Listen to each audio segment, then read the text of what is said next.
Hello, welcome to another edition of the VOD Weekly News Recap.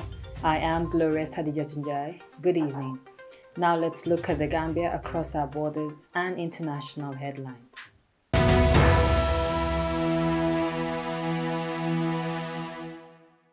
President Barrow sworn in new judges and commissioners.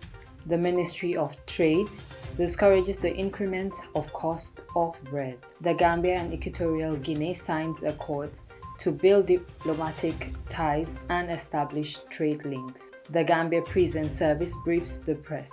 GPU president to serve in IFJ Gender Council. Fishermen fear a new desalination plant in Dakar will threaten their livelihood. High Court in Malawi to decide on fate of albino moderates. UN appeals for help to fight hunger in Somalia. Egypt jails former presidential candidate for 15 years. Some political prisoners freed after lifting of state of emergency in Sudan. Iran lied using stolen nuclear documents. 11 dead and dozens missing in Mexico. The Queen of England celebrates her platinum jubilee in the throne. Colombian rescuers edge towards trapped minors. Johnny Depp wins defamation suit against Amber Heard. Those were the headlines. Now let's look at the news in details.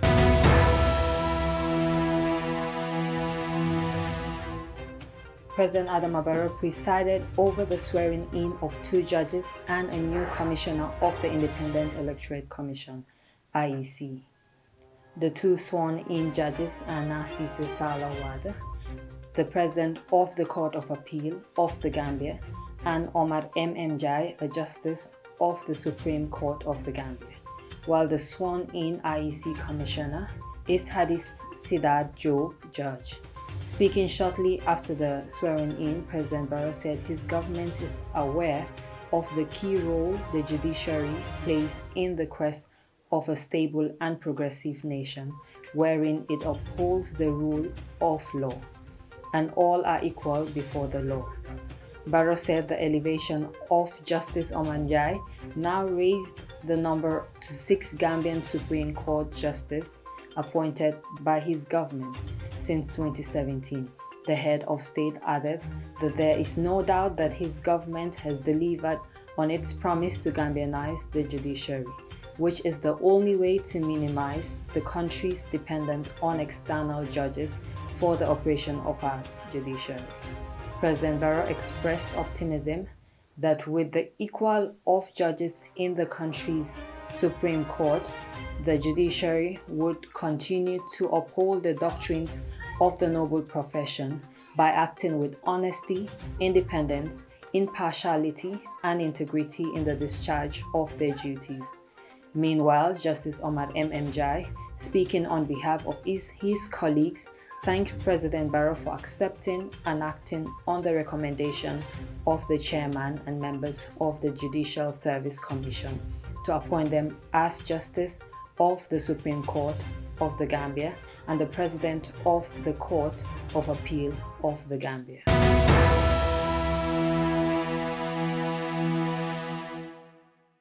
The Ministry of Trade discourages the increment of cost of bread. Haddjatou reports. The Ministry of Trade, Industry, Regional Integration and Employment has discouraged the increasement of cost of local bread sent food from $10 to $12. In a press release, the minister stated that the increasement is not justifiable and called for the association to restore the original cost. The minister noted that during the last few weeks, they have multiple engagements with the association to establish the average cost structure baking a loaf, which should be determined and influence any price increasement. From such engagement, that the association, the Gambia Chamber of Commerce and Industry, and the Gambia Competition and Customer Protection Commission, and that it was adequately revealed that the unit cost of a loaf of bread is between $6 to $7, and therefore selling it for $10 should yield a reasonable profit for any baker. Haddjatou reporting for VOD.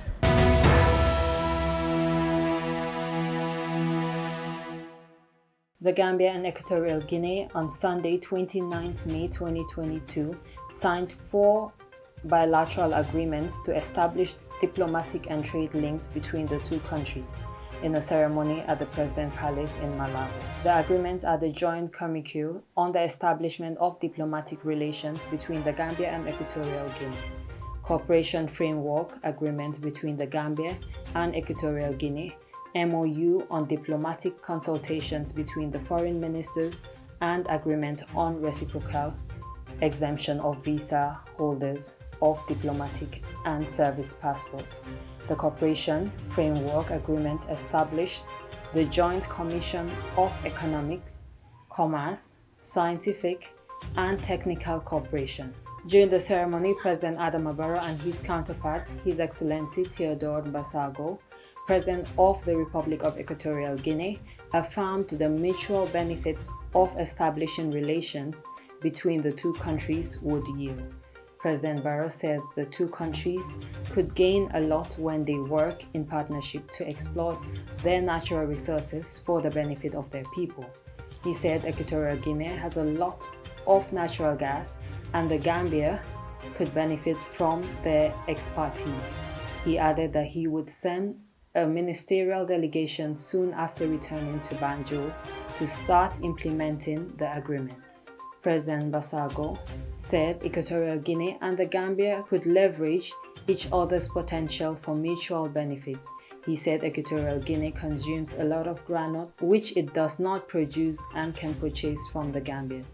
He said the development of inter-African trade would save the continent a lot of foreign exchange.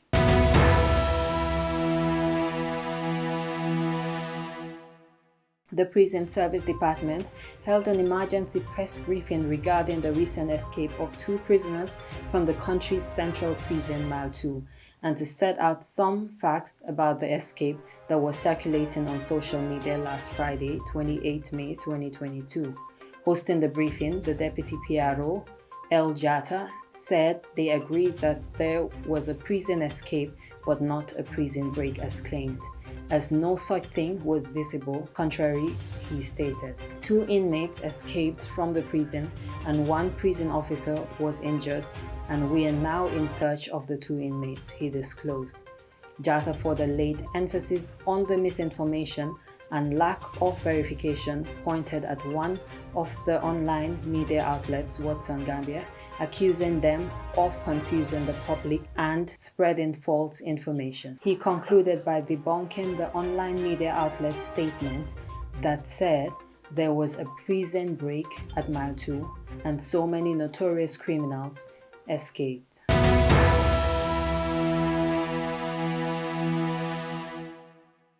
The president of the Gambia Press Union, GPU, Mohamed Esba, is to serve a 3-year term in the Gender Council of the International Federation of Journalism, IFJ. Ba's nomination by the GPU was accepted by the IFJ ahead of the 31st IFJ's World Congress taking place in Muscat, the capital of Oman, from the 31st May to the 3rd of June 2022. Where members of the new IFJ Gender Council were outdoored on Tuesday. The Gender Council plays an important role as the IFJ's main voice on gender. Reacting to his nomination to serve in this important body of the global bodies of journalism, Mohamed Esba said he is looking forward to making significant contribution to the work of the Gender Commission. The GPU has dedicated a lot of efforts to gender and welfare issues confronting journalism by conducting studies on working conditions of journalism and sexual harassment in the media, Bass said. These inventions resulted in the development of a collective bargaining agreement and a sexual harassment policy, which are now being used to address gender and welfare issues. I hope to bring these experiences to the IFJ as a member of the Gender Council, he said.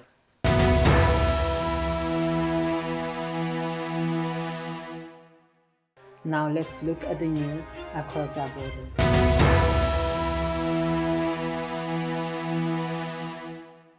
Several fishermen and restaurant owners in Dakar are worried by the seawater desalination plant under construction. They fear for the environmental impact that would lead to a shortage of fish because of the waste from the plant. children playing innocently, and holidaymakers enjoying their stay. This view is set to disappear from the Dakar coastline. Senegalese President Macky Sall participated Tuesday in the groundbreaking ceremony of a seawater desalination plant. However, many beach aficionados did not welcome the news. Since 2016, they gathered in a collective fighting the project. They believe it will have a negative impact on the coastline.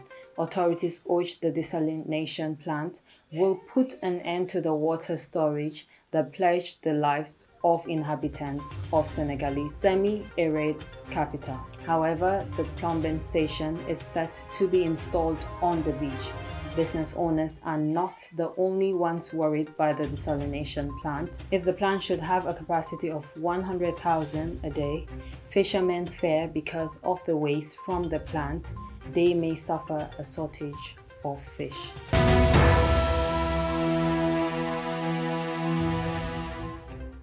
In Malawi, state prosecutor have asked the High Court in the capital Blantyre to give life sentence to 12 people, including a Catholic priest, in connection with the murder of McDonald Masambuka, a man with albinism killed in 2018.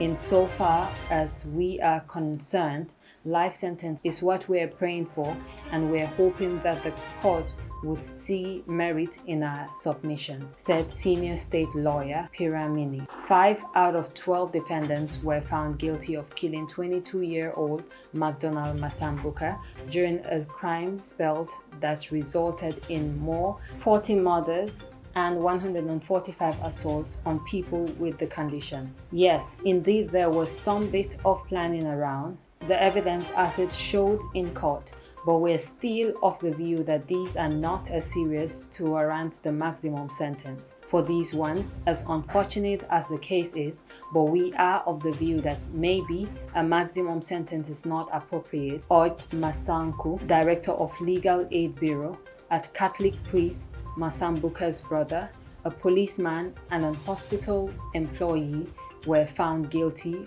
of involving in selling human body parts.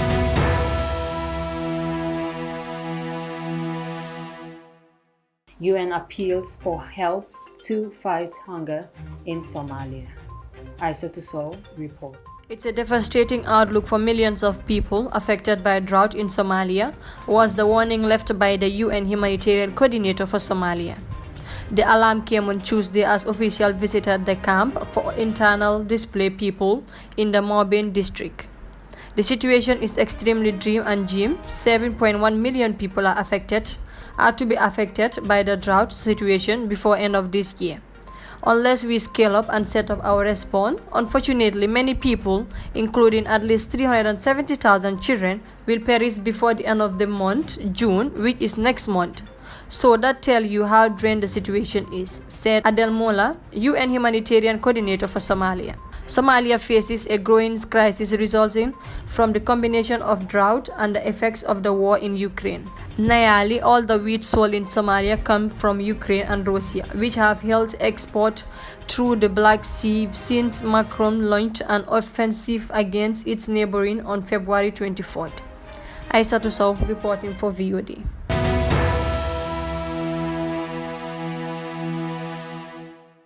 An emergency court in Egypt has sentenced a 2012 presidential candidate, Abdel Munir Falter, to 15 years in prison for false information and undermining state security.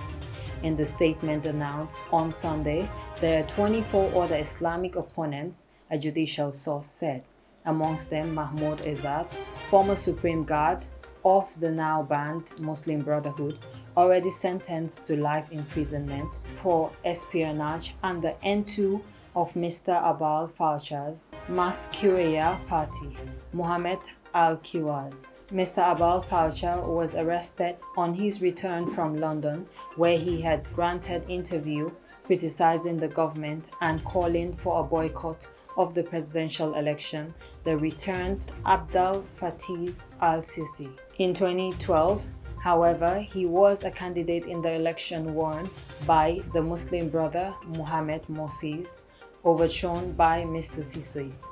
then head of the army.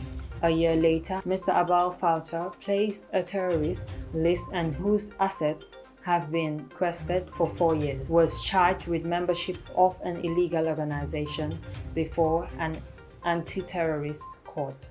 His lawyer Khalid Ali, a leading figure on the left and also a former presidential candidate, has decided to use the weapons of power of Mr. Sisi to defend him. In April, he submitted 4 episodes of a successful military soap opera featuring videos of Mr. Abal Falter, filmed without his knowledge by the intelligence service and criticizing the Muslim Brotherhood to the judges as exculpatory evidence.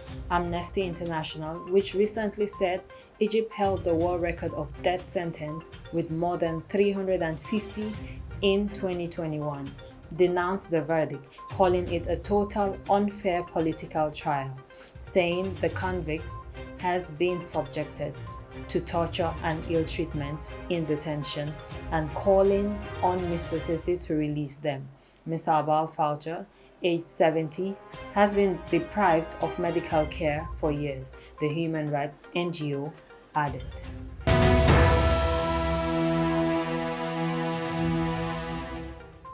The Sudanese military authority, headed by General Abdel Fattah, released Monday political prisoners. According to the BBC, 125 activists were able to leave their cells. They were allegedly leaders of the resistance committees, a group opposing the military coup. The prisoners were released from facility in the capital, Khartoum, Port Sudan, and Rahbat in the southeast. The news comes after the lifting of the state of emergency on Sunday. Sudan's ruling Sovereign Council recommended that people detained under an emergency law should be freed. The defense minister insisted these recommendations were meant to facilitate dialogue between the military and the pro-democracy movement. So far, UN-mediated talks to solve the country's political crisis were rejected by the Sudanese professionals associations and activist coalition that played a pivotal role in the arrest of leaders al-Bashir in 2019.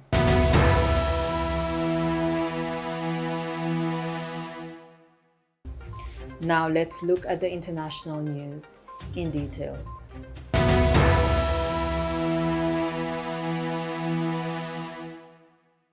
Israel's Prime Minister says Iran used documents stolen from the global atomic watchdog to help conceal that it was carrying out banned nuclear activities. In a video, Naftali Bennett said, "Iran lied to the world and Iran is lying to the world again right now." He showed what he said were copies of Iran's deception plan, including handwritten notes in Persian which said Iran needed to prepare a cover story. Iran denied it has a secret program, saying Israel forged the alleged proof. The Prime Minister's declaration comes ahead of a meeting next week where International Atomic Energy Agency's Chief Rafael Grossi is due to present a report on its probe into unexplained nuclear materials found at 3 undeclared sites in Iran. The report says Iran has not provided explanations that are technically credible in relation to the agency's finding at those locations, according to Reuters news agency, which has seen the report. Iran's foreign minister said the report was not fair and balanced. Western countries suspect Iran might be seeking to build nuclear weapons in violation of convention, something Iran strongly denies. Israel considers Iran, which does not recognize Israel's right to exist and calls for its elimination, a major threat to both Israel and the wider world.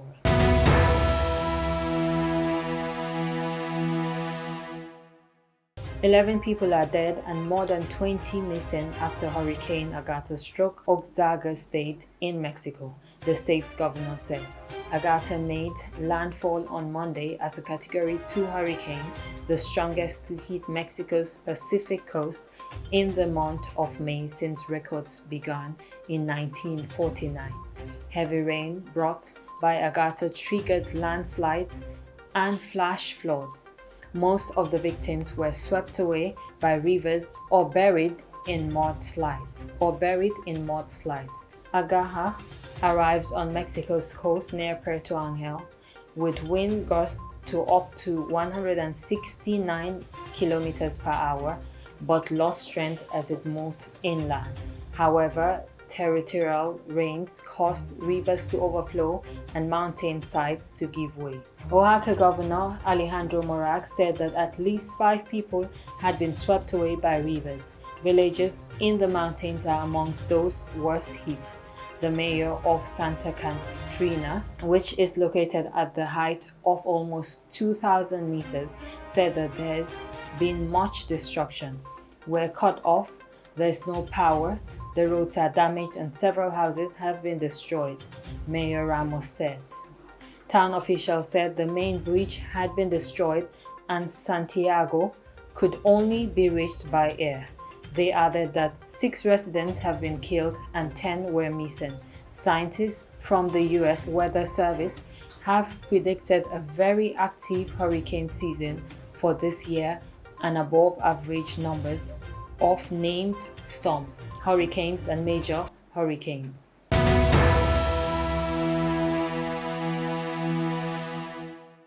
Britain's streets are decked out with flags, tea parties have been planned and cakes baked as the country marks Queen Elizabeth II's unprecedented 70 years on the throne.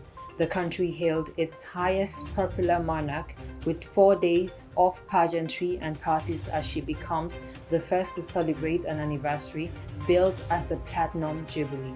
As the 96-year-old reign enters what is likely its closing act after a day of celebration, Buckingham Palace said that she will not attend a national service of Thanksgiving at London's St. Paul's Cathedral on Friday. But the Jubilee represents a moment of light for the Queen, her family and the nation after 2 years marked by the COVID-19 pandemic, the death of Prince Philip and royal scandals. Royal Air Force planes screaming through the skies, a military band on horsebacks, a ceremonial Irish wolfhound named Samos. Queen Elizabeth II's Platinum Jubilee kicked off Thursday with all the grandeur one would expect from its 1,000-year-old institution. But despite the lavish royal pageantry, there was only one star of the show for the flag-waving crowds lining the streets of the Britain capital on this warm June day. There were doubts about how much of the country's 4-day celebration its 96-year-old queen would manage to attend.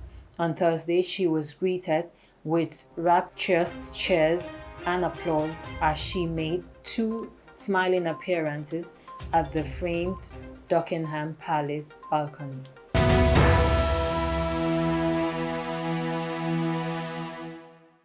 Rescue workers in Colombia are working against the clock to save 14 coal miners who have been trapped deep underground since Monday. The men were cut off after an explosion thought to have been caused by a buildup of gases ripped through a tunnel. The blast expansion wave hit one miner on the surface who has since died from the burns he sustained. Mining accidents are not uncommon in Colombia, with 148 deaths recorded in 2021. Relatives of the miners have been holding a vigil by the banks of the little stream not far from the mine entrance. The explosion was so powerful that flames shot 15 meters from the tunnel's entrance, where they engulfed Fabio Caceres, the 37-year-old miner who has since died. Engineers have been working to ventilate the shafts, and officials said the rescue workers had managed to advance 150 meters so far. Colombia's Civil Defense Force said it was working around the clock to free the miners.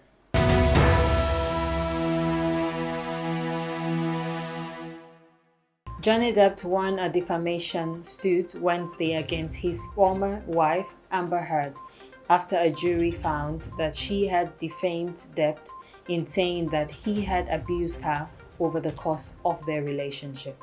Debt, who was not in court Wednesday due to a previously scheduled work commitment, sued for $50 million in damages over a 2018 opinion editorial essay by Heard in the Washington Post, in which she said she had become a public figure representing domestic abuse.